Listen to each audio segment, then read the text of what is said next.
Hello, this is my submission for homework 7.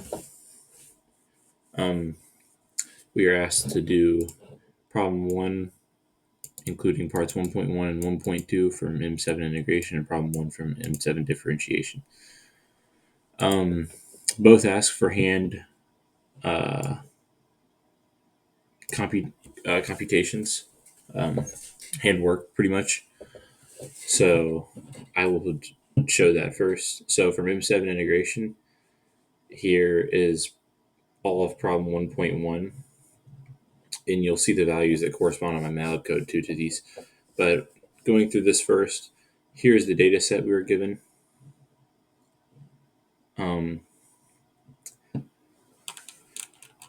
We were asked to use trapezoidal and Simpson's 1/3 rule. So here's our trapezoidal work right here. First, I kind of write out the formula. Essentially, trapezoidal, you start with your step size, which is h. Then you start with essentially 1 being multiplied by your first y, and then 2 for y2 would be 2 for y3, 2 for y4, and then all the way until your last number. I just put y to the end. But in this case, it'd be y to the 9. Yeah. So your first one is multiplied by 1. Your last one's multiplied by 1. Everything in between is multiplied by 2 is your leading coefficient.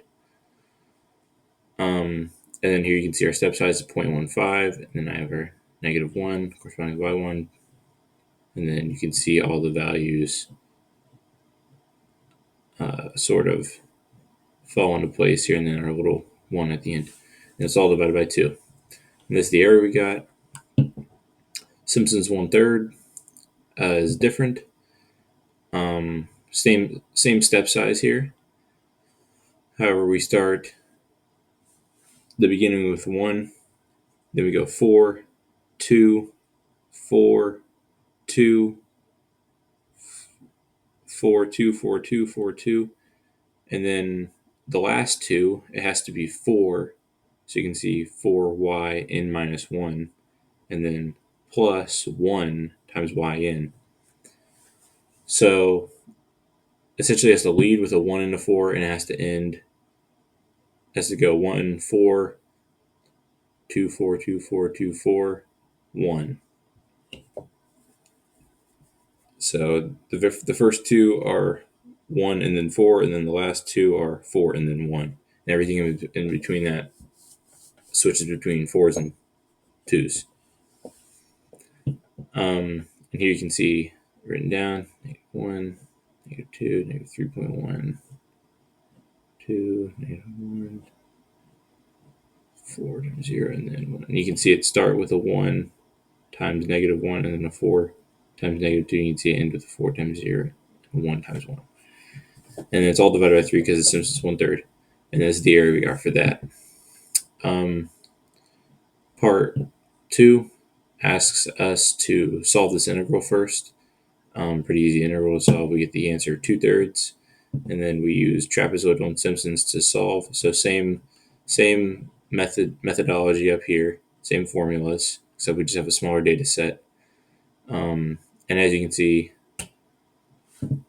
the big coefficients in the middle of both cancel. And for trapezoidal, we're left with an error of 1, which is not very accurate considering our area is 2/3 given from solving the integral. And Simpsons gives us 2/3, which is more accurate, but not only is it more accurate, it's perfect. Considering how we solve the integral, it's the same answer. On to M7 differentiation. Here's our data set. Step size is 0.15, just like that first part we did. Our FFD, our front derivative is, we got from, I use this formula, y2 minus y1 all over our step size. So negative 2 minus negative 1 all over 0.15 gets us this. Center derivatives, so everyone in the middle uses, our first one uses y3 minus y1 all over 2 times our step size. So negative 3.1 minus negative 1 all over 2 times 0.15. Our next one is negative 3.89 minus negative 2 all over 2 times 0.15, which is 0.3. For all the center, you do these little skips. So as you saw, we started off y3, skipped over y2, y3 minus y1, we did a jump, y4 minus y2, did a jump, y5 minus y3, did a jump, 6 minus 4, 7 minus 5, 8 minus 6, and then 9 minus 7. And then these are the corresponding numbers that we got, which would be like our array of answers for all the derivatives. And at the end, at the back, it's y9 minus y8 all over just our step size, not 2 times our step size. It's pretty much just like the first one, except at the very end. And that's 1 minus 0 all over our step size, which yields this. All right, that was my on paper work. And now we can bounce over to my code.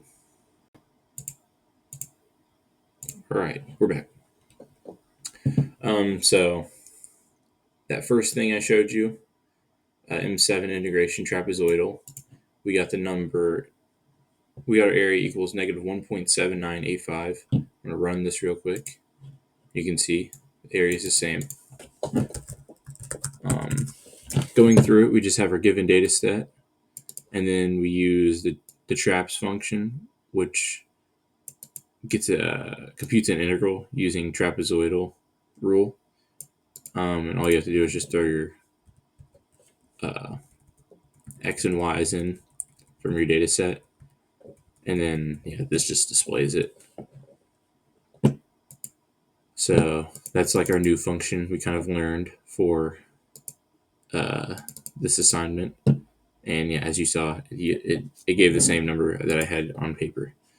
This is the Simpsons version of part 1. Same data set. We state what our step size is, and then it's just the same formula we used. 1/3, which is our step size. Well, step size over 3, which is like that, where that 1/3 comes from, times, start off with the 1, then the 4, then we go to the 2, 4, 2, 4, 2, 4, 1. Always got to start with 1, 4. Always got to end with 4, 1. And it gives us that negative 1.888 that we had on paper. Next is part 2 for M7 integration. Smaller data set, different one though. Still just a given data set. And then we compute the area using that traps again. In part 2, we got our area for traps is equal to 1. It's 1 on here. But yeah, same stuff. Write down the data set, compute the area, display the area. Get the data set. This we notated the step size. You could just plug 0.15 straight into here rather than putting the H. Get the area, display the area. Okay. Then we have part 2 for Simpsons. We have our given data set. Same one. We notate our H, our step size, and then same formula, except we just do 1, 4, and then 1. We don't have enough room to fit the 2, 4. We don't have 5, so we can't do 1, 4, 2, 4, 1. We only have 3, so we have to do just 1, 4, 1 as our leading coefficients. So yeah, we put down the data set, find our step size, compute the area using the formula we used on paper, and then just display it. And if I run it, you get the 2/3 we had earlier. And And then finally, M7 differentiation. Put down our data set, same recipe. And then instead of compute area, now we compute the derivative. I name my derivative dy dx because it just seemed kind of intuitive to me. And we use this gradient function in MATLAB rather than like a traps or just putting a whole formula for an area, because we're doing a derivative now. We get to use this gradient function, which you see in when you partially differentiate stuff from like Calc 3. And then we display it, and I'll run that. The value should be negative 6.667 as the leading one. It should end with 6.667. So let's check it out. Negative 6.667. We got our negative 7, negative 6.3, 10.33, 9. Yeah. All these values here match what we had on paper. And yeah, that's all I have. These two parts of this question were answered, and then this question was answered.